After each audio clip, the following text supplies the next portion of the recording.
오늘 구속전쟁 7번째 시간입니다. 출애굽기를 가지고 저희가 함께 말씀 나누고 있습니다.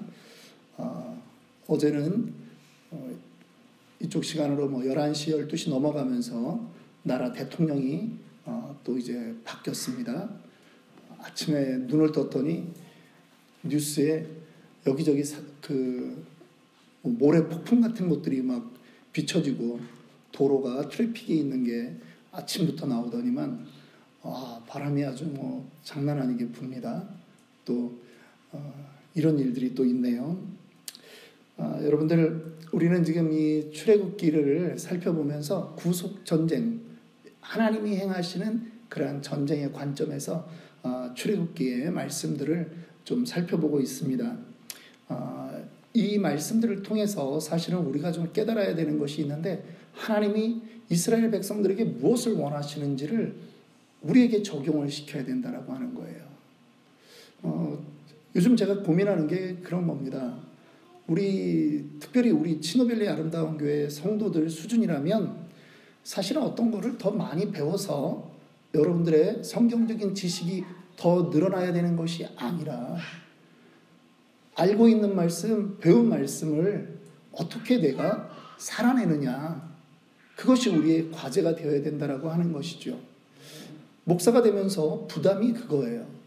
목사가 되면서 부담이 있다면 어떻게 내가 진리의 말씀을 하나라도 더 알까라고 하는 것도 물론 고민입니다만은, 때로는 아는 게 무서울 때가 있는 거예요. 내가 그대로 못 살아가는데.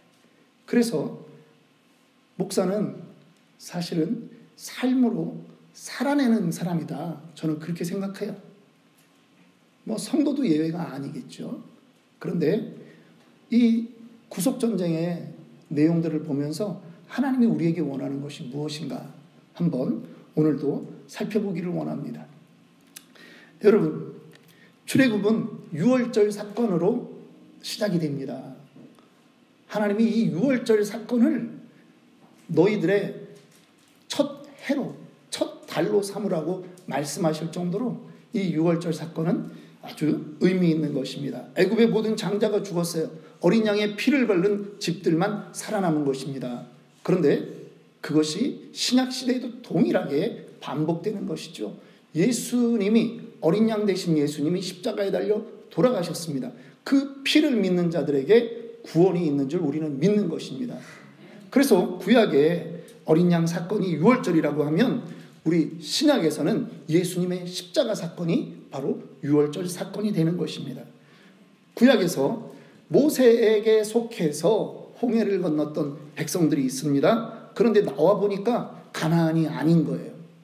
나와 보니까 광야인 거예요. 씨 뿌릴 수 없고 머물 수 없는 땅이에요. 지나가는 땅이라고 하는 거죠. 그러니까 원망이 나오는 것입니다. 우리 지난 시간에 우리 광야에서 원망하던 사람들, 우리가 르비딤 전투에 대해서 살펴보았습니다. 아말렉이 그들을 침략하는 거죠. 원망하면서 뒤처지고 약해 있는 사람들, 그 사람들을 치는 것입니다. 그런데 이번에는 애굽의 그 해방 전쟁 때는 하나님이 10가지 재앙을 가지고 하나님이 싸워주셨는데, 이번에는 달라진 거예요. 하나님이 우박을 내려서 싸워주시는 것이 아니라 여호수아로 하여금 군대를 조직해서, 이 오합지졸인데 군대를 조직해서 나가서 싸우라고 말씀하는 겁니다. 뭐가 좀 달라지고 있는 거죠? 느끼셨습니까? 달라지고 있는 거예요. 이제 그들이 이 아말렉과의 전투에서 승리했습니다. 그런데 원래 가나안으로 가려고 한다면 북쪽으로 올라가야 돼요. 우리 한번 그 지도가 있는데 지도를 한번 좀 보여주시죠.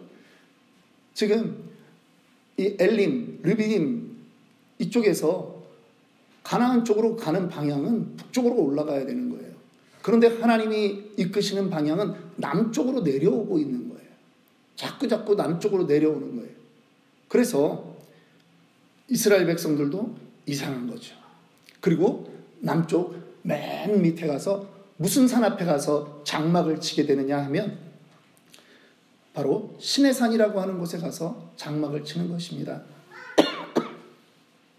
다른 말로 시내산은 호렙산이라고 하죠. 하나님이 그들을 여기까지 이끄셨습니다. 그리고 나서 이제 이 시내산이 이스라엘 백성들의 터닝 포인트가 되는데, 우리가 출애굽기가 40장까지 있지 않습니까? 예. 1장부터 18장까지가 이 시내산 바로 앞에까지예요. 그리고 18장부터 40장까지가 이제 이 시내산을 기점으로 언약을 받고 율법을 받고 성막에 대한 그 실행을 하는 것이 바로 이 출애굽기입니다. 그 다음에 이제 다시 떠나서 가나안을 향해 가는 그러한 일들, 또 가데스 바네아에서 또 그들이 의심해서 또 하나님이 40년을 또 38년이죠. 정확히 말하면 그거를 하나님이 또 돌리시는 그러한 것들은 있는데, 그것부터는 이제 민수기로 넘어가는 거예요. 여러분, 이 시내산은 어떤 산입니까? 모세가 하나님을 만났던 산입니다. 모세가 좌절해 있는 그 80세 노인의 모습으로 하나님을 만났어요. 하나님의 계명을 받았던 곳이에요. 떨기나무에 불이 붙었는데 꺼지지 않는 겁니다. 하나님이 80세 모세에게도 너의 그 사명은 아직 꺼지지 않았다 보여주는 그러한 자리가 바로 호렙산이죠. 호렙산은 또 우리 그 신앙에서 구약의 열왕기 사항에 보면 누굽니까? 엘리야 선지자가 바알의 850명 그 제사장들을 다 죽이고 이사벨의 위협을 받자 또 40일 광야길을 지나서 내려갔던 곳이 바로 이 호렙산입니다. 거기서 큰 소리에 하나님을 만난 것이 아니라 아주 세미한 그 음성 속에 하나님을 만나게 되는 거죠. 다시 힘을 얻게 되는 거예요. 엘리야의 인생이 다시 바뀌는 그러한 변곡점이 되는 것이 바로 시내산이라고 하는 거예요. 여러분, 여러분들의 인생의 전환점은 어디였습니까? 우리 장 목사님의 인생의 전환점은 어디였어요?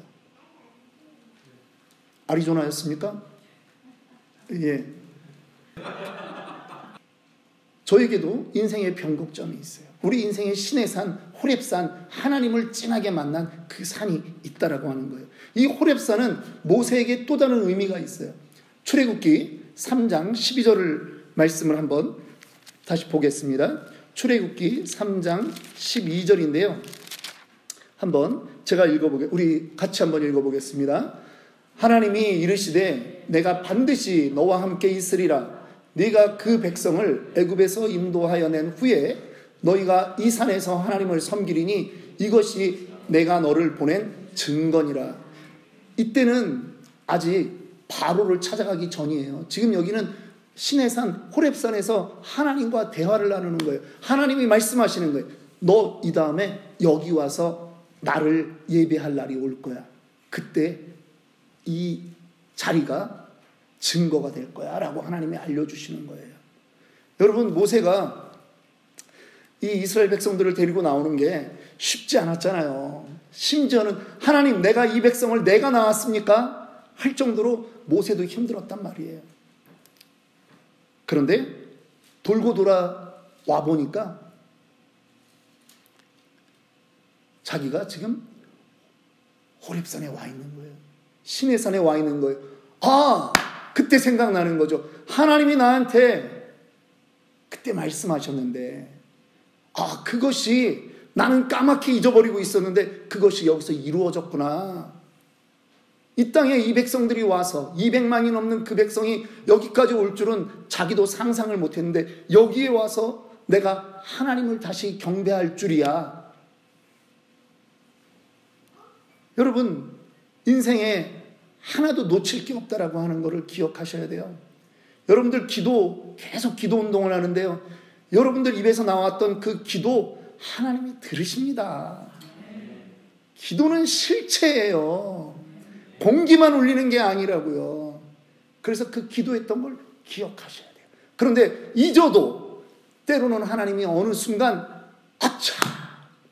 손뼉을 치게 만드는 그런 일이 우리 인생에 있게 되는 거예요. 내가 너를 보낸 증거가 네가 다시 이 땅에 와서 나를 경배하는 그때 바로 네가 깨닫게 될 거다. 내가 어떤 하나님인지 그걸 깨닫는 순간 우리의 관점은 어떻게 변해요?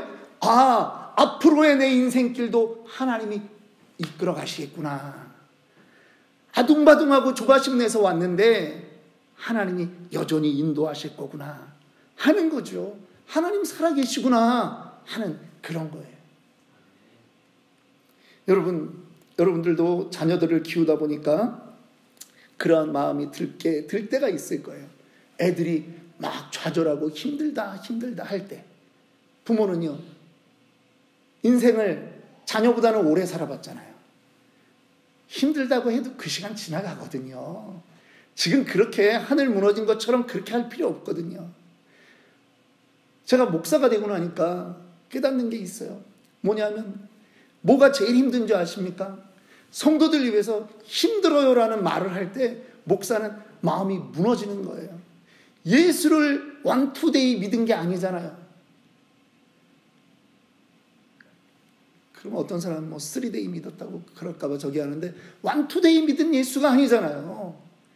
그리고 인생을 살아오면서 여러 가지 경험들이 있는데 힘들어요 할 때는 이 구절을 보여주고 싶은 거예요. 모세는 이때 깨달았다라고 하는 거죠. 내가 그때 호렙산에서 떨기나무 앞에서 하나님과 대화할 때 내가 그걸 미처 깨닫지 못했는데 오늘 내가 여기에 와서 하나님이 지금까지 인도하신 그 하나님을 내가 보니 앞으로의 길도 쉽지는 않겠지만 내 능력으로 온 게 아니듯이 하나님이 이끌어 가실 것이구나 하는 안도가 되는 것 아니겠습니까? 하나님이 이곳에 이스라엘 백성 가운데 하나님이 임하십니다. 이스라엘 백성들은 이 시내산 앞에서 오래 머물러 있었어요. 그런데 특별히 주목되는 날이 있는 겁니다. 하나님이 산에 올라온 모세에게 말하는 거예요. 두 번째 모세가 올라왔는데 너 내려가서 너희 백성들 3일간 옷을 빨고 목욕을 하고 정갈하게 하고 나를 기다려라. 여러분 1절을 우리 한번 볼까요? 1절을 보면 이렇습니다. 이스라엘 자손이 애굽 땅을 떠난 지 3개월이 되던 날 그들이 시내 광야에 이르니라. 여기서 3개월은 날짜 수 그대로 3개월 90일을 말하는 건 아니에요. 달이 지금 지나간 거예요. 6월절 해가지고 홍해를 건너올 때 6월절을 지날 때 첫 달이잖아요. 1월 15일이라고. 그런데 1월 15일을 지나서 지금 여기까지 왔어요. 근데 중간에 한 달이 지나고 세 번째 달이 된 거예요. 그러니까 1월, 2월, 3월 1일이 된 거죠. 3월 1일이 된 거예요. 그런데 모세가 하나님의 산에 한 번 올라갔다가 그 다음에 두 번째 올라갔는데 하나님이 3일을 기다려라 한 거예요. 그래서 3일을 기다리고 나서 하나님이 시내산에서 내려오는데 여러분 하나님의 임재가 무엇이에요? 신약에서 그때 성령이 임한 날이 무슨 날? 오순절.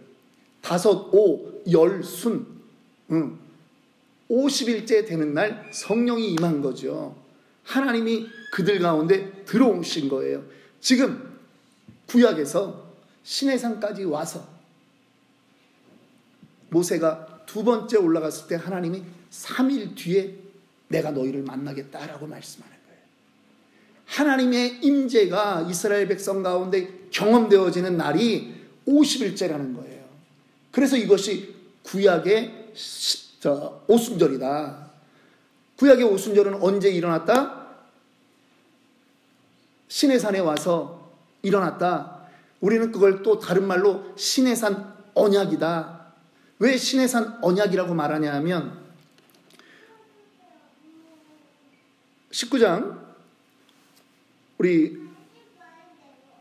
4절부터 보겠습니다. 내가 애굽 사람들에게 어떻게 행하였음과 내가 어떻게 독수리 날개로 너희를 업어 내게로 인도하였음을 너희가 보았느니라. 세계가 다 내게 속하였다. 하나님이 다 말씀하신 거예요. 그리고 너희를 내가 제사장 나라가 되게 하고 거룩한 백성이 되게 하리라. 너는 이 말을 이스라엘 자손에게 전할지어다.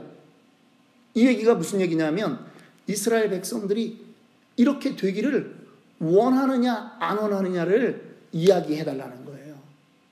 그랬더니 모세가 7절에 모세가 내려와서 백성의 장로들을 불러 여호와께서 자기에게 명령하신 그 모든 말씀을 그들 앞에 진술하니 백성이 이제 동의하는 거잖아요. 일제히 응답하여 이르되 여호와께서 명령하신 대로 우리가 다 행하리이다. 왜 시내산 언약이라고 하냐 하면 하나님이 이렇게 너희를 만들어주겠다라고 말씀하신 것과 백성들의 입장에서 네, 아멘, 우리가 그렇게 하겠습니다 동의한 게 맞아떨어진 거예요. 그래서 계약이 된 거라고. 계약의 당사자로서는 하나님과 인간은 비교할 수 없는 당사자지만 하나님이 그들에게 내가 너희를 이렇게 만들겠다. 그 백성들은 기쁨으로 하나님 그렇게 원합니다. 내가 받아들입니다. 한 것이 계약의 성사였단 말이에요. 이것을 쌍무적인 계약이다. 이 학자들 법적인 용어로는 쌍무적인 계약이다. 이렇게 말하는 거예요. 그래서 하나님이 이스라엘 백성들이 모두 동의했기 때문에 하나님이 그들에게 임재하시는 거죠. 법을 주시는 거예요. 그리고 하나님 임재의 상징인 성막에 대한 그 청사진을 하나님이 주시는 거죠. 내가 여기에 거하는 상징으로서. 그래서 이스라엘 백성들이 그것을 받아들이는 거예요. 여러분, 이 쌍무적인 계약이 이루어졌다라고 하는 것은 이스라엘 백성들도 뭐가 있냐면 책임이 있다라고 하는 거예요. 하나님의 계약 안에, 언약 안에 하나님이 우리에게 요구하시는 것이 있다라고 하는 거예요.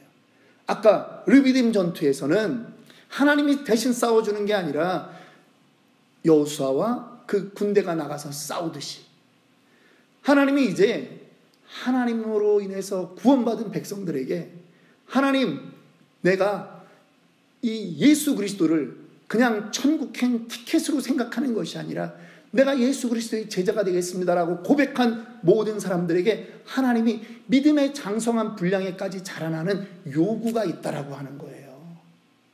이게 언약이라고 하는 거예요. 안타까운 것은 뭐냐 하면 하나님은 맨날 베풀어줘야 되는 하나님이야. 하나님은 나에게 이렇게 해주셔야 돼. 그리고 나는 안 해. 살아내지를 않아요. 살아갈 고민을 안 해요. 갈등을 하지 않아요.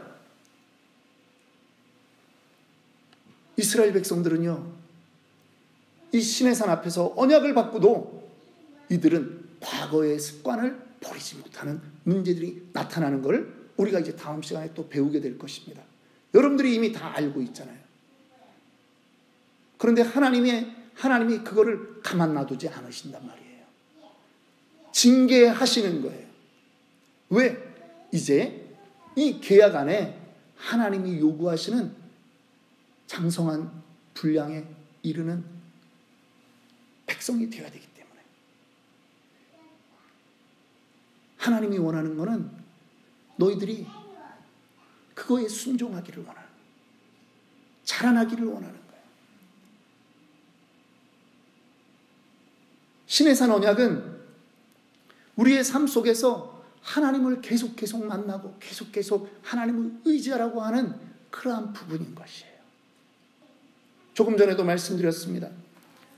우리에게 필요한 것이 있어요. 우리에게 필요한 것은 어떻게 하면 내가 하나님의 뜻대로 살아드릴 수 있을까를 고민해야 된다고 하는 거예요. 몰라서 못 사는 게 아니잖아요. 때로는 그냥 넉넉히 살다 보니 그렇게 살아야 되나도 까먹을 때가 있잖아요. 우리는 하나님과 언약 관계입니다. 이 언약은 폐기되지 않아요. 그래서 더 무서운 거예요. 여러분들이 그 하나님의 뜻대로 살지 못하면 하나님이 여러분 인생에 어느 날 쓱 들어와요. 인간 막대기로 들어올 때가 있어요. 사람 채찍으로 들어올 때가 있어요. 무서워서 지키는 게 아니에요.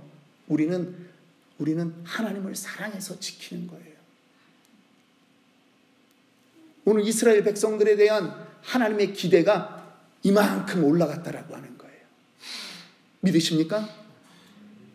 여러분에게 하나님의 기대가 이만큼 올라가 있어요. 그런데 여러분들이 어느 날 힘들어요. 못하겠어요. 안 와요. 여러분 안 된다라고 하는 거예요. 베드로전서 2장 9절 말씀이에요. 우리 2절 이거 한번 읽고 마치겠습니다. 구약에 있었던 그 말씀이 신약에 그대로 와서 베드로가 고백하는 거죠. 시작. 그러나 너희는 택하신 족속이요 왕같은 제사장들이요 거룩한 나라요 그의 소유가 된 백성이니 이는 너희를 어두운 데서 불러내어 그의 기이한 빛에 들어가게 하시니에 아름다운 덕을 선포하게 하려 하심이라. 여러분 우리가 택하신 족속입니다. 우리가 왕같은 제사장들입니다. 우리가 거룩한 나라예요. 하나님의 소유된 백성이에요. 그래서 우리는 율법을 책임감으로 지키는 게 아니라요 기쁨으로 지키는 거예요.